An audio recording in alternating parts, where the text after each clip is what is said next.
ಶಿಥಿಲವಾಗುತ್ತಲಿದ್ದ ಹಿಂದೂ ಧರ್ಮದ ಪುನರುದ್ಧಾರಕ್ಕೆ, ಹಿಂದೂ ರಾಜ್ಯದ ಅವಶ್ಯಕತೆ ಇದೆ ಎಂಬುದನ್ನು ಅರಿತು ಯತಿ ವರೇಣ್ಯರೊಬ್ಬರು ತುಂಗಭದ್ರಾ ನದಿಯ ದಕ್ಷಿಣ ದಂಡೆಯ ಪಂಪಾ ಕ್ಷೇತ್ರದಲ್ಲಿ ಒಂದು ಪಟ್ಟಣವನ್ನು ಕಟ್ಟಿ ಹಕ್ಕ ಬುಕ್ಕರೆಂಬುವ ಸೋದರರನ್ನು ಪ್ರೋತ್ಸಾಹಿಸಿ ಮಾರ್ಗದರ್ಶನ ಮಾಡಿ 14ನೆಯ ಶತಮಾನದಲ್ಲಿ ವಿಜಯನಗರ ಸಾಮ್ರಾಜ್ಯದ ಸ್ಥಾಪನೆಯನ್ನು ಮಾಡುತ್ತಾರೆ. ಆ ಯತಿಪುಂಗವರೇ ಅದ್ವೈತ ಪಂಥವನ್ನು ಒಪ್ಪಿದ್ದ ಒಬ್ಬ ಸನ್ಯಾಸಿಗಳು ಶ್ರೀ ವಿದ್ಯಾರಣ್ಯರು ಅಂತ. ಪ್ರಾಯ ವಿದ್ಯಾರಣ್ಯರ ಹೆಸರು ಕೇಳದ ಯಾವೊಬ್ಬ ಭಾರತೀಯನೂ ಇಲ್ಲ. ಹಂಪೆಯಲ್ಲಿ ಅವರ ಪ್ರತೀಕ, ವಿಜಯನಗರ ಸಾಮ್ರಾಜ್ಯದ ಸ್ಥಾಪನೆಯಲ್ಲಿ ಅವರ ಮುಖ್ಯವಾದಂತಹ ಪಾತ್ರ, ಇವೆಲ್ಲವನ್ನು ಇತಿಹಾಸ ಕೂಗಿ ಹೇಳುತ್ತದೆ. ಇಂತಹ ವಿದ್ಯಾರಣ್ಯರು ವಿಜಯನಗರ ಸ್ಥಾಪನೆಯ ಮಾರ್ಗದರ್ಶಕರಾಗಿ ಆ ರಾಜ್ಯದಲ್ಲಿ ರಾಜಗುರುಗಳಾಗಿ ಮಾನ್ಯರಾಗ್ತಾರೆ. ಎಷ್ಟೋ ದಿನಗಳ ನಂತರ ಆ ರಾಜ್ಯಗುರು ಪದವಿಯನ್ನು ತ್ಯಾಗ ಮಾಡಿ ಶೃಂಗೇರಿಗೆ ಹೋಗಿ ಅಲ್ಲಿ ಆಧ್ಯಾತ್ಮಿಕ ಸಾಧನೆಯಲ್ಲಿ ತಮ್ಮನ್ನು ತಾವು ತೊಡಗಿಸಿಕೊಳ್ಳುತ್ತಾರೆ. ಪ್ರಜೆಗಳಿಗೆ ಆಪತ್ತು ಒದಗಿದಾಗ ಮಾತ್ರ ಬರ್ತೇನೆ ಅಂತ ಆಶ್ವಾಸನೆ ನೀಡುತ್ತಾರೆ. ರಾಜಗುರುಗಳಾಗಿದ್ದ ವಿದ್ಯಾರಣ್ಯರು ಶೃಂಗೇರಿಗೆ ಹೋಗಿ ಆಧ್ಯಾತ್ಮಿಕ ಸಾಧನೆಯಲ್ಲಿ ತೊಡಗುವ ಸಂಕಲ್ಪ ಮಾಡಿದ ಹಿನ್ನೆಲೆಯಲ್ಲಿ ಒಂದು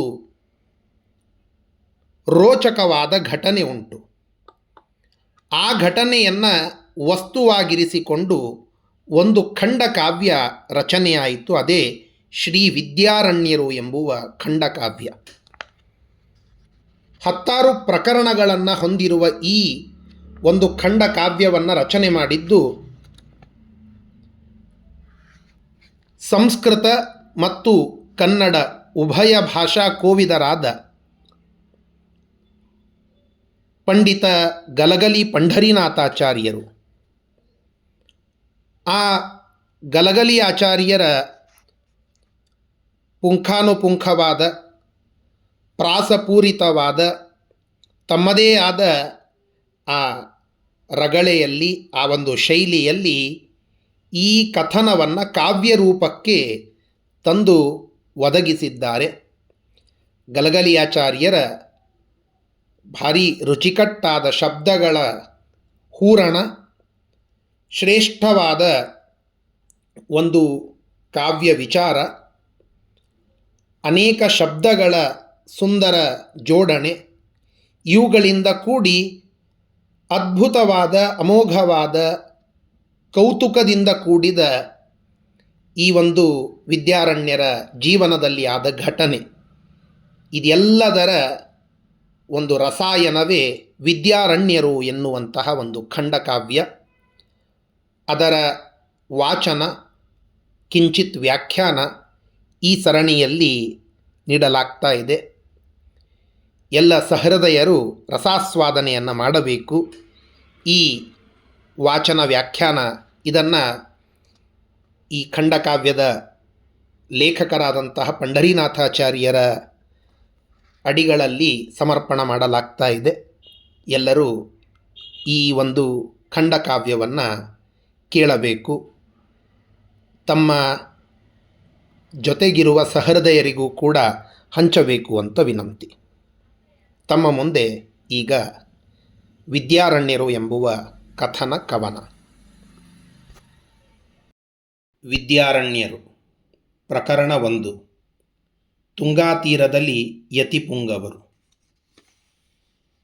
ಮೂಡಲದಲ್ಲಿ ರತ್ನದ ರಸ ದೋಕಳಿ ಜೀಕಳಿ ಇಲ್ಲದೆ ಸಾಗಿಹುದು, ಕಾಂತಿಯ ಕಿಂಶುಕಮಾಗಿಹುದು. ಎತ್ತಲು ಭುವನದ ಸುತ್ತಲೂ ಮುತ್ತಿದ ಕತ್ತಲು ಕಾಲನು ಕಿತ್ತಿಹುದು, ಅರುಣನ ಧ್ವಜ ತಲೆ ಎತ್ತಿಹುದು. ಅಂಧಾಸುರ ಚಿರ ಬಂಧಿತ ಛಿಂದಿತ ಮೂರ್ಛಿತ ಯಾಮಿನಿ ಕಾಮಿನಿಯ, ವಿಲುಲಿತ ತಾರಾ ದಾಮಿನಿಯ. ಸಂತೈಸಲೈಸ ಮೀರ ಕುಮಾರನು ಸುಮ ಚಾಮರಗಳ ಬೀಸಿದನು, ತಂಪಿಗೆ ಕಂಪನು ಸೂಸಿದನು. ತಾಮಸ ಪಾರಕೆ ಸಿಲುಕೆನಿ ಶೀಥಿನಿ ತಂಪಿಡಲ್ಲವಳ ಹಣೆ ಮುಟ್ಟಿದನು, ಮಂಜಿನ ಹನಿಗಳ ತಟ್ಟಿದನು. ಕತ್ತಲೆ ದೈತ್ಯನ ಕಂಬಳಿ ಮುಸುಕಲು ಮೈಮರೆತವಳನು ಎಚ್ಚರಿಸೆ, ಖಗಕುಲ ಕಂದನಿ ಉಚ್ಚರಿಸೆ. ರಾಗಿಣಿ ರಜನಿ ರಮಣಿ ಮಣಿಯನು ರಮಣನು ಅರುಣನು ರಂಭಿಸಲು, ರಾಗೋದ್ರೇಕದಿ ಚುಂಬಿಸಲು. ಪಕ್ಕನೆ ಚಿಕ್ಕೆಗಳೆಲ್ಲವೂ ನಕ್ಕವು ಕಣ್ಣನು ಮಿಟಿಕಿಸಿ ಮರೆಯಲ್ಲಿ, ಅಡಗುತ ಮುಗಿಲಿನ ತೆರೆಯಲ್ಲಿ. ಲಜ್ಜೆಯು ಸಂಧ್ಯೆಯ ಸುಂದರ ವದನಕ್ಕೆ ಲಾಲಗುಲಾಲವ ನುಗ್ಗಿತ್ತು, ಸುಷುಮಾ ಸಂಪದ ಹಿಗ್ಗಿತ್ತು. ಪೂರ್ವೋದಧಿ ತಟ ಪಾಟಲಿ ಕುಟಿಲ ಪಟಲವು ಪಟಪಟ ಒಡೆದಿಹವು, ಕುಂಕುಮ ಕೇಸರ ಸಿಡಿದಿಹವು. ಭಾವಕ್ಕೆ ನಿಲುಕದ ಬಣ್ಣನೆ ಗೆಟುಕದ ಚೆಲುವಿನ ಬಣ್ಣವು ಬಯಲಾಯಿತು, ರಸರೂಪವು ಗೋಚರವಾಯಿತು. ಪ್ರಾಪ್ಯ ಪುರಂಧ್ರಿಯ ತಿಮಿರದ ಅವಗುಂಠನ ನೀಲಾಂಬರ ದಂಜಲವಾ, ತಾರಾಮೌಕ್ತಿಕ ಗೊಂಚಲವಾ.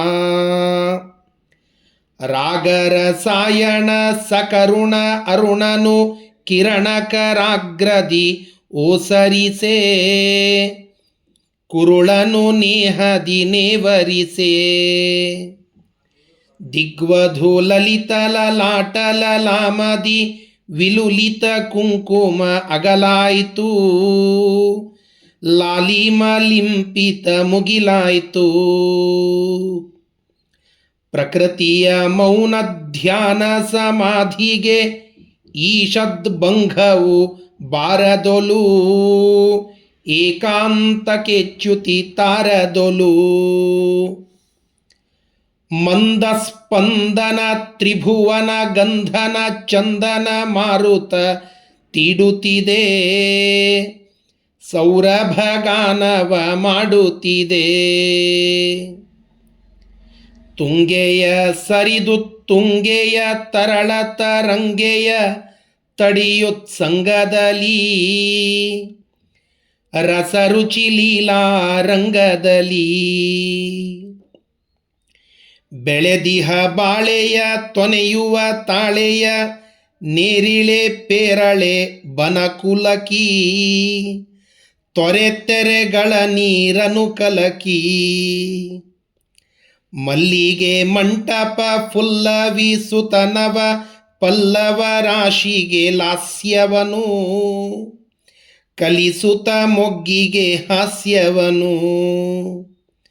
ಹೂಗಳ ಗುಂಪನು ಕಂಪಿಸಿ ಕಂಪನು ಸಂಪಿಗೆ ಸೊಂಪನು ತಂಪಿಡಿಸಿ, ಝೇಂಪನಿ ಹಂಚಿದೆ ಸಿಂಪಡಿಸಿ. ಬಕುಲದ ಮುಕುಲದ ಜಾಜಿ ಜಾಜಿಯ ರಾಜೀವೋತ್ಪಲ ರಾಜಿಗಳ, ಅರಳಿಸಿ ಜೇನಿನ ಹೂಜಿಗಳ ಮಂದಸ್ಪಂದ ಸುಗಂಧ ಸಮೀರಣ ಮಾಡಿತು ಪರಿಮಳ ದರ್ಪಣವಾ ಘ್ರಾಣೇಂದ್ರಿಯ ಸಂತರ್ಪಣವಾ ತುಂಗೆಯ ಅಂತರ ಸಂತಸ ಪಸರಿಸಿ ನಿಂತಿದೆ ಪರಿಸರದ ಹಸರಿನಲಿ ನಗುತಿಹ ಚಿಗುರೆಲೆ ಕುಸುರಿನಲಿ. ಪ್ರಕರಣ 2 ವೇದಾಂತದ ಆಗಮನ. ಇಂತಹ ನಿರ್ಮಲವಾದ ನಿಶಬ್ದವಾದ ತುಂಗೆಯ ತಟದಲ್ಲಿ ಶ್ರೇಷ್ಠರಾದ ತೇಜಸ್ವಿಗಳು ಭಾರೀ ಸಿದ್ಧಿಪುರುಷರೂ ಆಗಿರತಕ್ಕಂತಹ ಒಬ್ಬ ಮುನಿಗಳು ಆಗಮಿಸಿದ್ದಾರೆ. ಯಾರ ಮುನಿಗಳು? ಇಲ್ಲಿದೆ. ಇಂತಹ ಕಾಂತ ನಿತಾಂತ ಪ್ರಶಾಂತವ ನಾಂತರದೇಕಾಂತವ ನೊಡೆದು ಬರುತ್ತಿದೆ ವೇದಾಂತವೇ ನಡೆದು ಯೋಗಿವರೆಣ್ಯರು ಋಷಿಗಣ ಗಣ್ಯರು ವಿದ್ಯಾರಣ್ಯ ಮುನೀಶ್ವರರು ಸಾಕ್ಷಾತ್ಕೃತ ಪರಮೇಶ್ವರರು ಶೀತಲ ವಾತಕ್ಕೆ ತುಂಗೆಯ ಶೀತಕ್ಕೆ ಭೀತರು ಆಗದೆ ನಡೆದಿಹರು ನೀರಿನ ದಾರಿಯ ಹಿಡಿದಿಹರು ವೇದ ರಹಸ್ಯ ವ್ಯೂಹದ ಭೇದವ ಮಾಡಿದ ಪಂಡಿತ ವೇತಂಡ ಸಾರಸ್ವತಾಂಬುಜ ಮಾರ್ತಂಡ ಗಹನ ಶ್ರುತಿ ಗಣ ಗಗನಾಂಗಣದಲ್ಲಿ ಅರ್ಥದ ಚಂದ್ರನ ಮೂಡಿಸಿದ ಮೋಕ್ಷಕ್ಕೆ ಮೆಟ್ಟಲು ಮಾಡಿಸಿದ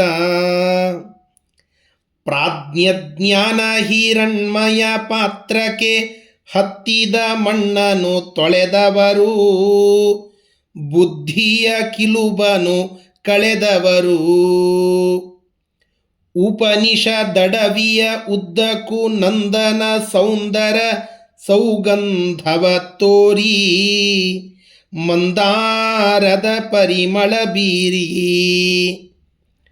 ವೇದದ ಗೊಂಡಾರಣ್ಯದಿ ಪುಣ್ಯದ ಅಮೃತದ ಹಣ್ಣನು ತಾಕಂಡು ತದ್ರಸ ರುಚಿಗಳ ಸವಿಯುಂಡು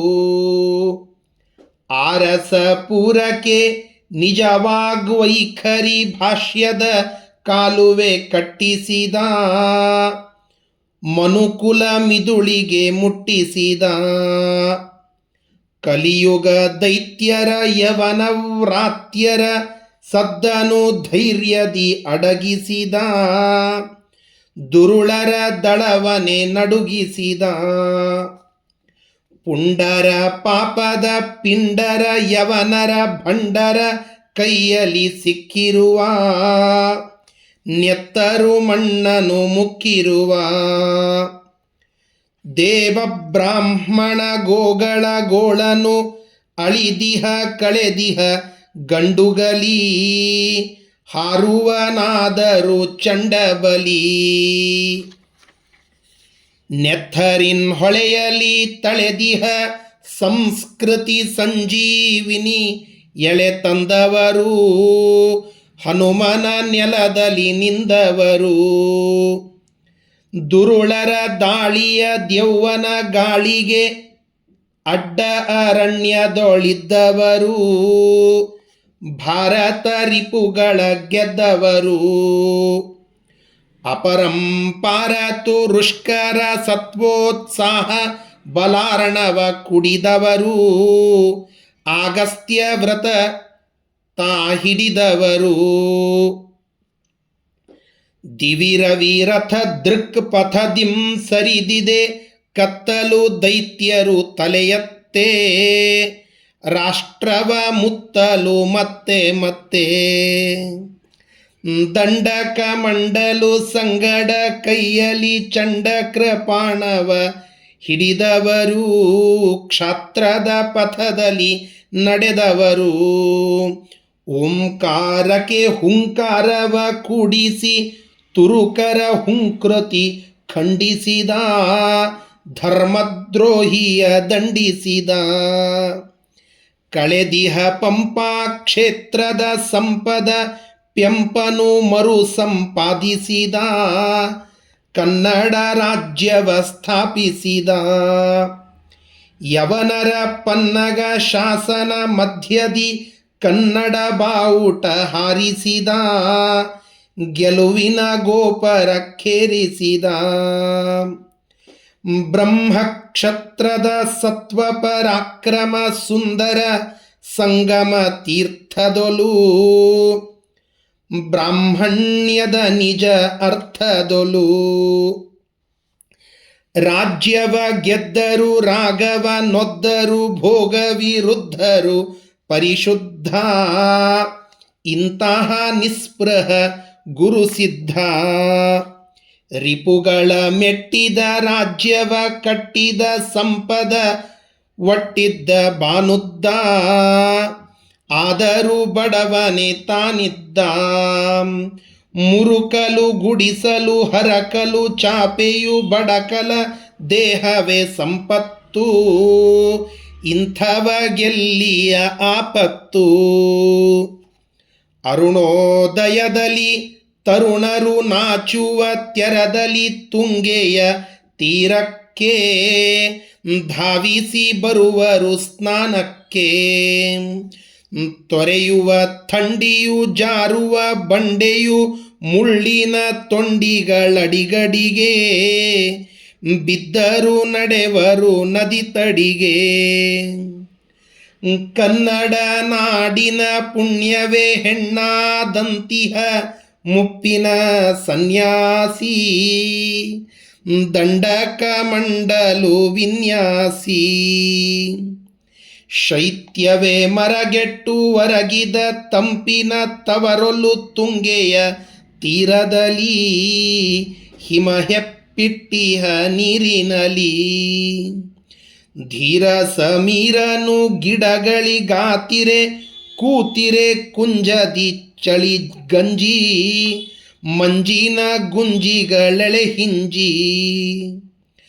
ತಾಪಸ ವೃದ್ಧರು ವಿದ್ಯಾರಣ್ಯರು ಒದ್ದೆಯ ನುಟ್ಟರು ಬಡಬಡನೆ, ಮಂತ್ರಗಳನ್ನು ತಪಟಪಟನೆ. ಗಂಗಾ ಗಂಗೇತಿ ಯೋ ಭ್ರೂಯಾತ್ ಯೋ ಜನಾನಾಂ ಶತೈರಪಿ, ಮುಚ್ಯತೆ ಸರ್ವ ಪಾಪೇಭ್ಯೋ ವಿಷ್ಣು ಲೋಕಂ ಸ ಗಚ್ಚತಿ. ಕಂಚಿನ ಕಂಠದಿ ಉಚ್ಛಸ್ವರದಲ್ಲಿ ಉಚ್ಚರಿಸುತ್ತ ಗಂಗಾಸ್ತೋತ್ರ, ತುಳುಕಿಸಿದರು ತುಂಗೆಯ ಪಾತ್ರ. ನೀರಲಿ ಇಳಿದರು ಹರ ಹರ ಎನ್ನುತ್ತ ದುಷ್ಟರ ಬಿಟ್ಟಿಹ ಪಾಪಗಳ, ಕಳೆದರು ತುಂಗೆಯ ತಾಪಗಳ. ಸ್ನಾನಾನಂತರ ಜಲಕಣದಂತುರ ತುಂಗ ಪ್ರಸ್ಥರ ಶೃಂಗವನು, ಏರಿದರಾಹ್ನಿಕ ರಂಗವನು. ಸಂಧ್ಯಾ ಜಪ ತಪ ಪ್ರಾಣಾಯಾಮೋಪಾಸನೆ ಧ್ಯಾನಗಳಾವರಿಸೆ, ದಿನಮಣಿ ದೀಧಿತಿ ಗೋಚರಿಸೆ. ಮಿದುಳಿನ ಮಡಿಲಲಿ ಚಿನ್ಮಂದಾಕಿನಿ ಧರಿಸಿದ ಕರ್ಮಂದೀಶ್ವರರ, ಉಪಮಾ ತುಲಿತ ಮಹೇಶ್ವರರ. ಪಾವನ ಗಾತ್ರ ಸ್ಪುರುಷದ ಮಾತ್ರಕ್ಕೆ ಹರುಷವು ತುಂಬಿತು ತುಂಗೆಯಲಿ, ತುಳುಕಿತು ತರಂ ತರಂಗೆಯಲಿ. ನಿಂತಿಹ ಯತಿಗಳ ಸುತ್ತಲೂ ವರ್ತುಲ ವೀಜೇಕದಂಬವ ಕಟ್ಟಿದವು, ಭಕುತಿಯಲವರನು ಮುಟ್ಟಿದವು. ಅಕ್ಷರ ಮಾಲೆಯ ಜಪ ತಪ ನೆಪದಲ್ಲಿ ಅಕ್ಷರ ಮಾಲೆಯ ಮುನಿತಿಲಕ, ಗೈದನೆ ಕರತಲಾದ ಮಲಕ. ಹೃದಯದಿ ಅರಳಿದೆ ರಸನೆಯ ಲುರುಳಿದೆ, ಸರದಲ್ಲಿ ತಿರುಗಿದೆ ಓಂಕಾರ ನಿಗಮಾಗಮಗಳ ಝೇಂಕಾರ ತೋರುವ ಬೆರಳಿನ ತುದಿಯಲಿ ಉರುಳುವ ಮಣಿಗಳ ದೂಡಿದೆ ಹೆಬ್ಬಟ್ಟು ಪ್ರಣವದ ಅರ್ಥದಿ ಮನನೆಟ್ಟು ನೂರನು ಮೀರಿತು ಸಾವಿರ ತೀರಿತು ಲಕ್ಷವ ಸಾರಿತು ಜಪ ಸಂಖ್ಯೆ ನಿತ್ಯ ಧ್ಯಾನಕ್ಕೆ ಯಾವಂಕೆ. ಪ್ರಕರಣ 3.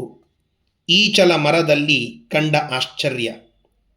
ವಿದ್ಯಾರಣ್ಯರು ತುಂಗೆಯ ನದಿಯ ದಂಡೆಯಲ್ಲಿ ಸ್ನಾನ ಮಾಡಿ ಆಹ್ನಿಕಕ್ಕೆ ಕುಳಿತು ಜಪ ಮಾಡುತ್ತಾ ಇದ್ದಾರೆ. ಜಪದಲ್ಲಿ ತಲ್ಲೀನರಾಗಿ ತದೇಕಸಕ್ತರಾಗಿ ಇದ್ದ ವಿದ್ಯಾರಣ್ಯರಿಗೆ ಅಲ್ಲೊಂದು ಆಶ್ಚರ್ಯ ಕಂಡಿದೆ. ಅವರು ಜಪಕ್ಕೆ ಕುಳಿತ ಸ್ಥಳದಿಂದ ಅನತಿ ದೂರದಲ್ಲಿ ಒಂದು ದೊಡ್ಡದಾದ ಈಚಲ ಮರ. ಆ ಈಚಲ ಮರವನ್ನು ಒಬ್ಬ ವ್ಯಕ್ತಿ ಏರಲಿಕ್ಕೆ ಬಂದಿದ್ದಾನೆ. ಕೈಯಲ್ಲೊಂದು ಕುಡುಗೋಲು. ತಾನು ಏರುವಾಗ ಕುಡುಗೋಲನ್ನು ತಳಗಡೆ ಇಟ್ಟು ಮೇಲೆ ಏರಿದ. ಏನೋ ಮರತಂತೆ ಆಯಿತು. ತಳಗಡೆ ನೋಡಿದ, ಕುಡುಗೋಲು ತಳಗಡೆ ಉಳಿದಿದೆ. ಮೇಲೆ ಆಕಾಶಕ್ಕೆ ತನ್ನ ದೃಷ್ಟಿಯನ್ನು ಹಾಯಿಸಿದ. ಏನೋ ಒಂದು ಮಂತ್ರವನ್ನು ಜಪ ಮಾಡಿದ. ತತ್ಕ್ಷಣ ಕೆಳಗಿದ್ದ ಆ ಕುಡಗೋಲು ಅವನ ಕೈ ಸೇರಿತು. ಒಂದು ಮಡಿಕೆಯಲ್ಲಿದ್ದ ಪೇಯವನ್ನು ತನ್ನ ಚೀಲಕ್ಕೆ ತುಂಬಿಸಿ ಇನ್ನೊಂದು ಮಡಕೆಯನ್ನು ಈಚಲ ಮರಕ್ಕೆ ಕಟ್ಟಿ ಸರಸರನೆ ಕೆಳಗಿಳಿದ. ಜಪದಲ್ಲಿ ಕುಳಿತಿದ್ದ ಆಸಕ್ತರಾಗಿ ಅಲ್ಲಿ ಕುಳಿತುಕೊಂಡಿದ್ದ ವಿದ್ಯಾರಣ್ಯರಿಗೆ ಈ ದೃಶ್ಯ ಆಶ್ಚರ್ಯವನ್ನು ಉಂಟು ಮಾಡಿದೆ. ಇದು ಇಲ್ಲಿ ಪದ್ಯದಲ್ಲಿ ತಿಳಿಸ್ತಾ ಇದ್ದಾರೆ. ತೀರದ ಆಚೆಗೆ ಬೆಟ್ಟದ ಈಚೆಗೆ ಈಚಲ ಮರ ತಲೆ ಎತ್ತಿಹವು ತೆಂಗನು ನಾಚಿಸಿ ಮುಗಿಲನು ಬಾಚುತ ಗರಿಚಾಚುತ ನೆಲ ಮುತ್ತಿಹವು ತಿರೆಯನು ತುಳಿಯುತ ಮುಗಿಲನು ಅಳೆಯುತ ಬಾನಿಗೆ ಬೆಳೆಯುತ ಹೊಳೆದಿಹವು ಕೆದರಿದ ಚದರಿದ ಹೂಗರಿದ ಜಿಗರಿದ ಹೊಗರಿದ ಜಿಗರಿದ ಗರಿಗಳ ಪುಳಕವ ತಳೆದಿಹವು ಟೊಂಗೆಯ ಭುಜಗಳ ಬಾನಿಗೆ ಬೀಸುತ್ತ ಗಾಳಿಯ ಸೋಸುತ್ತ ಸೂಸುತ್ತಲೀ ಧರೆಯಲಿ ಕಟುವಾಸನೆ ಫಲ ಹಾಸುತ್ತ ನಿಂತಿವೆ ಮುಗಿಲನು ಮೂಸುತ್ತಲೀ ಓ ಕಿರಿ ಗರಿ ನೀಳ್ದೋಳನು ತೇಲಿಸಿ ಗಗನದ ಕಡಲಲಿ ಈಸುತ್ತಿವೆ ತುಂಗೆಯ ತುಂಗ ತರಂಗದ ತಂಗಾಳಿಗೆ ನಡುಗವ್ವ ಮೈ ಕಾಸುತ್ತಿವೆ ಅಲ್ಲಿಗೆ ಬಂದನು ಕೈಯಲಿ ಮಚ್ಚನು ಕಾಲಲಿ ಕೆಚ್ಚನು ತಳೆದವನು ಕಪ್ಪನ ಬಣ್ಣದ ದಪ್ಪನ ಗಾತ್ರದ ದಾಂಡಿಗ ದೇಹದಿ ಬೆಳೆದವನು ಡಾಂಬರ ಮೈಗಿದ್ದಲಿಯ ಗೀಲೀಟವ ಮಾಡಿದ ತೆರ ಕರಿ ಇದ್ದವನು ಕಪ್ಪುತ ಗುಡ್ಡಕ್ಕೆ ಕಾಡಿಗೆ ಒಪ್ಪವ ಹಾಕಿದ ತೆರೆನವನೊಪ್ಪುವನು ಬೆಟ್ಟದ ದೇಹದ ಆ ಚಿಟ್ಟಾನೆಗೆ ಬಟ್ಟೆಯ ಭಿಡೆಯೇ ಇರಲಿಲ್ಲ ಅಂಗೈ ಅಗಲದ ಲಂಗೋಟಿಯ ಹೊರ ತಂಗದಿ ವಸ್ತ್ರದ ಚೂರಿಲ್ಲ ಥಟ್ಟನೆ ಬಂದನು ದಿಟ್ಟಿಸಿ ಈಚಲ ಮರವನು ನೆಟ್ಟಗೆ ನೋಡಿದನು ತುದಿಯಲಿ ಮುಗಿಲಿನ ಬದಿಯಲಿ ಹೆಂಡದ ಗಡಿಗೆಯ ಕಡೆ ಕಣ್ಣೋಡಿದನು ಮಲಗಂಬದ ತೆರ ಮರಗಿರಿ ಗೋಪುರ ಸರ ಏರಿದ ಆಕರಪ ತಿರೆಯಲಿ ತಿರುಗಾಡಿದ ತೆರ ಹೆಮ್ಮರ ಚಿಮ್ಮೂತ ಹತ್ತಿದ ಬಲುಹುರುಪ ಮಂಗನ ತೆರ ಉತ್ತುಂಗದ ಗಿಡವನು ಚೆಂಗನೆ ಜಿಗಿಯುತ್ತ ಹತ್ತಿದನು. ಅಂಗದ ಸಾಹಸ ಗೈಯುತ ತನ್ನನು ತಾನೇ ಎತ್ತರ ಕೆತ್ತಿದನು. ದಡದಡ ಏರಿದ ಗಿಡ ಮುಡಿ ಸಾರಿದ ಮುಗಿಲಲಿ ತೂರಿದ ಸೇರಿದನು. ನೆಲಗಡಿ ಮೀರಿದ ಕಾಲಲಿ ಹಾರಿದ ಕೈಕಾಲಲಿ ಮರ ಚೂರಿದನು. ಗಿಡಗುಡಿ ಗೋಪುರ ಕಲಶದೊಳಾಸೆರೆ ಗಡಗೆಯು ಕಣ್ಣಿಗೆ ತೋರಿಹುದು. ವೃಕ್ಷಾರೋಹಿಗೆ ನೋಡಿದ ಮಾತ್ರಕ್ಕೆ ಕ್ಷುದೆ ಬಾಯಾರಿಕೆ ತೀರಿಹುದು. ತೂಗುವ ಮಧ್ಯದ ಗಡಿಗೆಯ ಲವನಿಗೆ ಅಮೃತದ ಗಡಿಗೆಯ ಕಾಣಿಸಿತು. ನೀರಿನ ಕ್ಷೀರಿನ ಖೀರಿನ ಕಬ್ಬಿನ ಹಾಲಿನ ಹಂಬಲ ಮಾಣಿಸಿತು. ತುಟ್ಟ ತುದಿಗೆ ತರು ತಲೆಯಲ್ಲಿ ಕಟ್ಟಿದ ಮದ್ಯದ ಕುಂಭವ ಮುಟ್ಟಿದನು. ಹಳೆಯದ ನಿಳುಹಿಸಿ ಹೊಸ ಕಚ್ಚು ಹಾಕಲು ಮೆಚ್ಚಿನ ಜಾಗವ ತಟ್ಟಿದನು. ಪ್ರತಿದಿನ ಏರುವ ಸಮಯದಿ ಮಚ್ಚನು ಬಾಯಲಿ ಕಚ್ಚಿಯೇ ತರುತ್ತಿದ್ದ. ಆದರಿಂದು ಗಿಡ ಏರುವ ಗಡಿಬಿಡಿ ಮಚ್ಚನು ಕೆಳಗೆ ಮರೆತಿದ್ದ.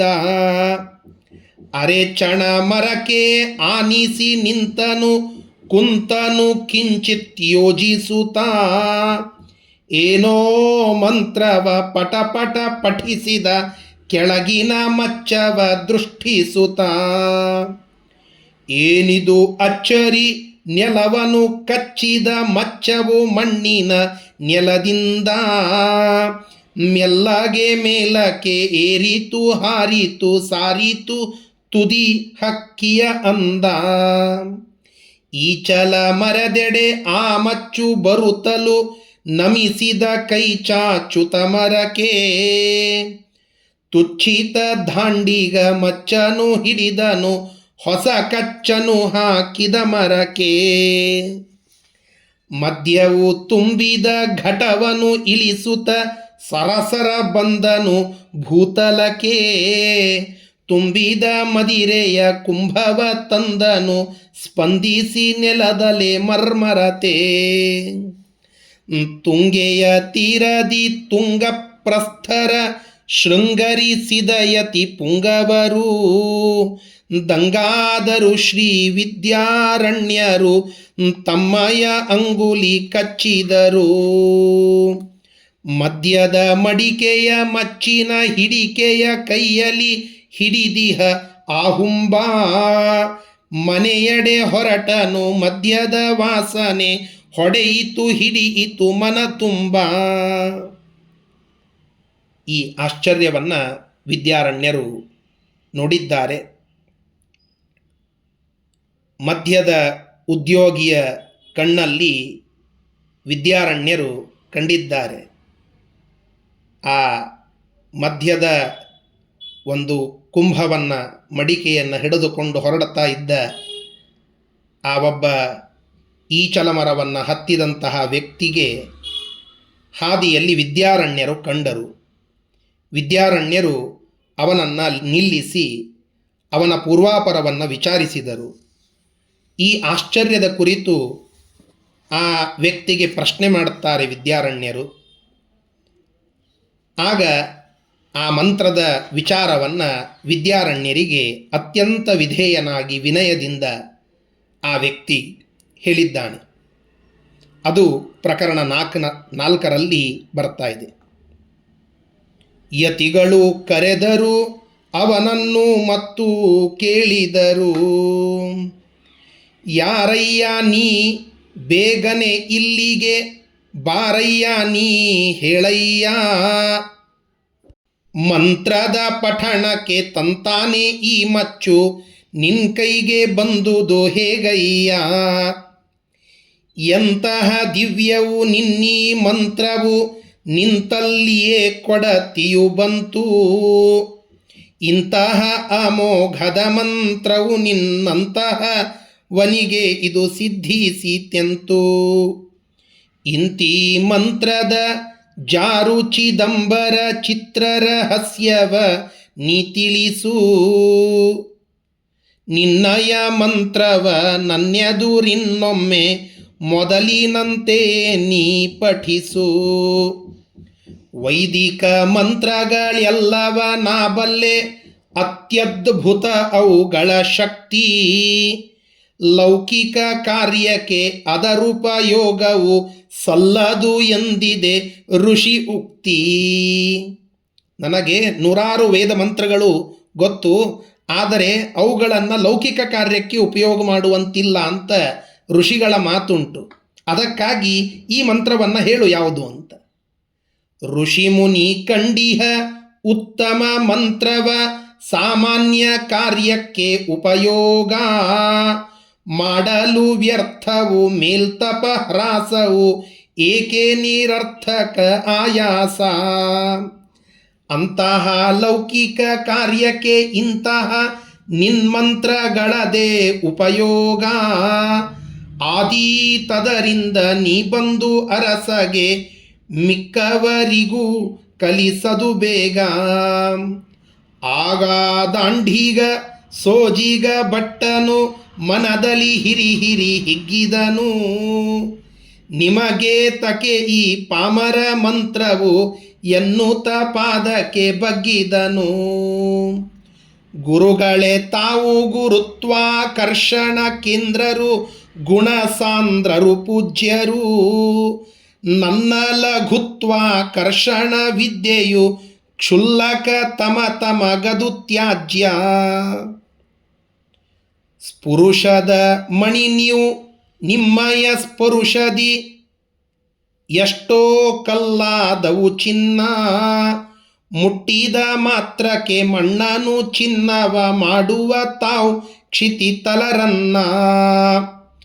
ಸೂಜಿಗಲ್ಲು ತಾ ಕಬ್ಬಿನ ತುಂಡನು ಎಳೆದರು ಸೆಳೆದರು ಅದು ಕಲ್ಲೇ. ಚಿಂತಿತವಿಯುವ ಚಿಂತಾಮಣಿ ಎಂಬ ರತ್ನದ ಬೆಲೆಯು ಅದಕ್ಕಿಲ್ಲೇ. ಧರೆಯ ಗುರುತ್ವಾಕರ್ಷಣ ಶಕ್ತಿಯು ಮೇಲಿದ್ದುದ ಕಳೆ ಗೆಳೆಯುವುದು. ಆದರೆ ತಮ್ಮ ಗುರುತ್ವದ ಶಕ್ತಿಯು ಕಳೆಗಿದ್ದುದ ಮೇಲೆತ್ತುವುದು. ತಾವು ಬುದ್ಧಿ ನರಕದಿ ಬಿದ್ದ ನರರನು ಉದ್ಧರಿಸುತ್ತ ಮೇಲೆತ್ತುವಿರಿ. ದಶ ದಿಕ್ತಟಪಟ ಕೀರ್ತಿ ಸ್ತೂಪದಿ ನಿಮ್ಮಯ ನಾಮವ ಕೆತ್ತುವಿರಿ. ದೂರಿನ ಜನರನೆಳೆಯುವ ತಾವೇ ಆಕರ್ಷಣ ಯಂತ್ರ. ತಮಗೆ ತಕೆ ಈ ಚಿಲ್ಲರೆ ವಸ್ತುಗಳೆಳೆಯುವ ಕ್ಷುಲ್ಲಕ ಯನ್ಮಂತ್ರ. ಆದರೂ ಅದರಲ್ಲಿ ನೀವೇ ನಿಮ್ಮಯ ಮಂತ್ರದ ಶಕ್ತಿಯ ತುಂಬಿದರೆ ಎಂತಹುದೇ ಗಂಡಾಂತರ ಬಂದರೂ ದೂರಾಗುವುದದು ಮಾತ್ರ ಖರೆ. ಏನೇ ಆಗಲಿ ಆಯನ್ ಮಂತ್ರವ ಮಂತ್ರದರ್ಶಿ ನಿಮಗೊಪ್ಪಿಸುವೆ. ಇದರಲ್ಲಿ ಶುದ್ಧಿಯು ಇರದಿರೆ ತಿದ್ದಿರಿ ಉದ್ಧರಿಸಿರಿ ಎನ್ನನು ಅರ್ಪಿಸುವೆ. ತಮ್ಮಪ್ಪಣೆಯಿಂದ ಈ ಮಂತ್ರವನ್ನು ಕೇಳುವ ಜನರಿಗೆ ನಾ ಹೇಳುವೆನು. ಯಾರಿಗೆ ಹೇಳಿದರೂ ನಾ ಗುರು ಅಲ್ಲವು ಶಿಷ್ಯನಾಗಿಯೇ ಉಳಿಯುವನು. ಎನ್ನುತ್ತ ಪಟಪಟ ತನ್ನಯ ಮಂತ್ರವ ಸನ್ನುತ ಯತಿ ಮುಂದೆ ಪಠಿಸಿದನು. ತಪ್ಪಗೆ ಉಚ್ಚಾರಣೆಗೈದು ಮುಖದಿಂದ ಮಂತ್ರಾಕ್ಷರ ಪುಟಿಸಿದನು. ಯತಿಗಳು ಮಂತ್ರದ ಪದರಲಿ ಹೊದರಲಿ ಉದರಲಿ ಬಲ ಶಕ್ತಿ. ತುಂಬೂತ ಹುಂಬಗೆ ತುಂಬು ಹೃದಯದಿಂ ಹರಿಸಿದರೊಲಿದಾತನ ಭಕ್ತಿ. ನೋಡಲು ಶುಂಭನು ಜ್ಞಾನದ ಕುಂಭನು ಪ್ರತಿಬಿಂಬನು ನಯ ವಿನಯಗಳ ನಡೆದನು ಗುರುಗಳ ಕರುಣಾಲಂಬನು ಪ್ರಣಮಿಸಿ ಯತಿಗಳ ಚರಣಗಳ. ಪ್ರಕರಣ 5 ದರ್ಬಾರದಲ್ಲಿ ದಲಿತ. ಅಂತಹ ಆ ವ್ಯಕ್ತಿ ತನ್ನ ಮಂತ್ರದ ವಿಚಾರವನ್ನೆಲ್ಲ ವಿಧೇಯನಾಗಿ ವಿನೀತನಾಗಿ ನಮಸ್ಕರಿಸಿ ಗುರುಗಳಾದ ವಿದ್ಯಾರಣ್ಯರ ಎದುರಿಗೆ ಹೇಳಿದ. ಅವನ ಆ ಶಕ್ತಿ, ಅವನಲ್ಲಿ ಅಡಗಿದ್ದ ಆ ಭಕ್ತಿಯನ್ನು ನೋಡಿ ಯತಿ ವಿದ್ಯಾರಣ್ಯರು ಸಂತೋಷಗೊಂಡರು. ಒಂದು ದಿನ ಹಕ್ಕಬುಕ್ಕರ ಆ ದರ್ಬಾರಿಗೆ ಅವನನ್ನು ಕರೆದು ತಂದು ಗೌರವದಿಂದ ಅವನಿಗೆ ಅಗ್ರವಾದ ಆಸನದಲ್ಲಿ ಕೂಡಿಸಲಿಕ್ಕೆ ಮುಂದಾಗ್ತಾ ಇದ್ದಾರೆ. ತಮ್ಮದೇ ಆದ ರಾಜ ಆಸ್ಥಾನದ ಆ ದರ್ಬಾರಿನ ರಾಜಾಸನದ ಮಧ್ಯದಲ್ಲಿ ಅವನನ್ನು ತಾವೇ ಕರೆದುಕೊಂಡು ಬಂದು ತಮ್ಮ ಪಕ್ಕದ ಒಂದು ಜಾಗದಲ್ಲಿ ಕೂಡಿಸ್ತಾ ಇದ್ದಾರೆ. ಯತಿಗಳು ಇಂತಹ ಸ್ವಾಗತವನ್ನು ಆ ಒಬ್ಬ ವ್ಯಕ್ತಿಗೆ ನೀಡುತ್ತಾ ಇರೋದನ್ನು ಇಡೀಯಾದ ರಾಜ ದರ್ಬಾರ ನೋಡಿ ಬೆರಳು ಕಚ್ಚಿ ಆಶ್ಚರ್ಯದಿಂದ ನಿಂತಿದೆ. ಕೆಲವರಲ್ಲಿ ವಿಸ್ಮಯ, ಕೆಲವರಲ್ಲಿ ಕೌತುಕ, ಕೆಲವರಲ್ಲಿ ಕೋಪ. ಹೀಗೆ ಆ ಭಾವವಿಕಾರ ವಿದ್ಯಾರಣ್ಯರ ಈ ನಡೆಯಿಂದ ಎಲ್ಲರಲ್ಲಿ ಉಂಟಾಗ್ತಾ ಇದೆ. ಅದನ್ನು ಈ ಪ್ರಕರಣ ತಿಳಿಸ್ತಾ ಇದೆ. ಮುಂದಿನ ಒಂದಿನ ಬುಕ್ಕನ ಅಂದಿನ ರಾಜನ ಒಡ್ಡೋಲಗದಲ್ಲಿ ಮಂತ್ರಿ ಪುರೋಹಿತ ಸಾಮಂತರು ಶ್ರೀಮಂತರು ಕುಳಿತರು ಸಭೆಯಲ್ಲಿ. ಅಗ್ರಾಸನದಲ್ಲಿ ದಿಗ್ಗಜ ಪಂಡಿತ ಅಗ್ರೇಸರ ಯತಿ ಮಂತ್ರಿಗಳು. ವಿದ್ಯಾರಣ್ಯರು ತಾವು ಮಂಡಿಸಿದರು ಹೊಗಳುತ್ತಲಿದ್ದರು ವಂದಿಗಳು. ಚೆಲುವಿನ ಚಿಟ್ಟೆಗಳಂತಿಹ ಚದುರೆಯರಿರ್ವರು ಚಿನ್ನದ ಚಾಮರವ. ಬುಕ್ಕಗೆ ಬೀಸುತ್ತಲಿದ್ದರು ಸಭೆಯಲ್ಲಿ ಶಾಂತತೆ ತಂದಿದೆ ನೀರವವ. ಆಗಲೇ ಯತಿಗಳ ಎದುರಿಗೆ ಮಂತ್ರವ ಪುನರುಚ್ಛರಿಸಿದ ಆಹುಂಬ. ಸಭೆಯಲ್ಲಿ ನುಗ್ಗಿದ ಜಗ್ಗದೆ ಜನರಿಗೆ ತಾನೇನೆ ಮಂತ್ರದ ಪ್ರತಿಬಿಂಬ. ಭೃತ್ಯರು ತಡೆದರು, ಸೈನಿಕರು ಹಿಡಿದರು, ಹೊಡೆದರು ನೃಪನಂಗ ರಕ್ಷಕರು. ಜಗ್ಗದೆ ಬಗ್ಗದೆ ನುಗ್ಗಿದ ಯಗ್ಗಿಲ್ಲದೆ ಸರಿಸುತ ತಡೆಯುವ ಜನರ. ವಿದ್ಯಾರಣ್ಯರು ನಾಡಿನ ಪುಣ್ಯರು ಯತ್ಯಗ್ರ ಗಣ್ಯರು ನೋಡಿದರು. ಹುಂಬನ ವೇಷವ ತುಂಬಿದ ಕೊಡವನು ತುಳುಕದ ಜ್ಞಾನಿಯ ಬಲ್ಲಿದರು. ಗುರುತಿಸಿದರು ಕರಿಗೌಸಣಿಕೆಯ ಮರೆಯಲಿ ಹುದುಗಿದ ಮೃದು ವಿನೆಯನು. ನೀರಲಿ ಕಪ್ಪಿನ ಚಿಪ್ಪೆಯೊಳೊಪ್ಪುತ ಚುಪ್ಪನೆ ಮಲಗಿದ ಮುತ್ತನ್ನು. ತಕ್ಷಣ ಇಳಿದರು ಉಚ್ಛ್ವಾಸನದಿಂದ ರಾಜಸ್ಥಾನದ ಯತಿರಾಜ. ವಿಂಧ್ಯಾಚಲದಲ್ಲಿ ಸಂಧ್ಯಾರುಣನೊಲು ಹರಡುತ್ತ ಹೊಂಬಣ್ಣದ ತೇಜ. ನಡೆಯುತ್ತ ಬಂದರು ಬಾ ಇಲ್ಲಿ ಎಂದರು ಐತಂದರು ಮಂದನ ಬಳಿಗೆ. ಮೈಯನು ಪುಲಕಿಸಿ ಕೈಯನು ಕುಲುಕಲು ಕರಿಮುಖ ಆನಂದದ ತಳಿಗೆ. ಚಿಂದಿಯ ಉಟ್ಟಿಹ ರಂದಿಯ ತೊಟ್ಟಿಹ ದುರ್ಗಂಧಿಯ ಆ ತುಚ್ಛಿತನ. ಹಸ್ತದಿ ಹಸ್ತವ ನಿರಿಸುತ್ತ ಸ್ನೇಹವ ಸುರಿಸುತ್ತ ಮರಿಸುತ್ತ ತುಚ್ಛಿತನ. ತಮ್ಮ ಆಸನ ಬಳಿ ಕರೆ ತಂದರು ತಮ್ಮ ಪಕ್ಕದ ಆಸನ ತೋರಿಸುತ್ತ. ಯತಿಗಳು ಆತಗೆ ಸ್ವಾಗತ ಕೋರುತ್ತ ಆದರಿಸಿದರು ಅವನನ್ನ. ಇಂತಹ ಆ ಮರ್ಯಾದೆಯನ್ನು ಗುರುಗಳು ತೋರಿಸುತ್ತಲಿದ್ದಾಗ ಎಲ್ಲರಲ್ಲಿ ಪ್ರಾಯ ಭಾವದ ವಿಕಾರ ಆಗ್ತಾ ಇದೆ. ಒಬ್ಬನಿಗೆ ಕೋಪ, ಮತ್ತೊಬ್ಬನಿಗೆ ಕೌತುಕ, ಇನ್ನೊಬ್ಬನಿಗೆ ವಿಸ್ಮಯ. ಈ ವಿದ್ಯಾರಣ್ಯರ ಇಂತಹ ಒಂದು ಮರ್ಯಾದೆ, ಆ ಒಬ್ಬ ತುಚ್ಛನಾದ ವ್ಯಕ್ತಿಗೆ ತೋರಿಸ್ತಾ ಇರುವ ಮರ್ಯಾದೆ ನೋಡಿ ಸ್ವತಃ ಆ ರಾಜ್ಯಾಧೀಶ್ವರನಾದ ಆ ಭೂಪತಿಗೂ ಕೂಡ ಕೋಪ ಬಂತು. ಕೋಪದ ಪರಿಣಾಮ ವಿದ್ಯಾರಣ್ಯರನ್ನು ಅವನು ಹೇಗೆ ಮಾತನಾಡಿಸಿದ, ಅವನ ಭಾವಾಭಿವ್ಯಕ್ತಿ ಹೇಗಿತ್ತು, ರಾಜನ ಕೋಪದ ಪರಿಣಾಮ ಅಂದೇನಾಯಿತು, ಅದರ ಪರಿಣಾಮ ಮುಂದೇನಾಯಿತು ಎಂಬುದನ್ನು ಮುಂದಿನ ಸಂಚಿಕೆಯಲ್ಲಿ ತಿಳಿದುಕೊಳ್ಳೋಣ. ನಮಸ್ಕಾರ.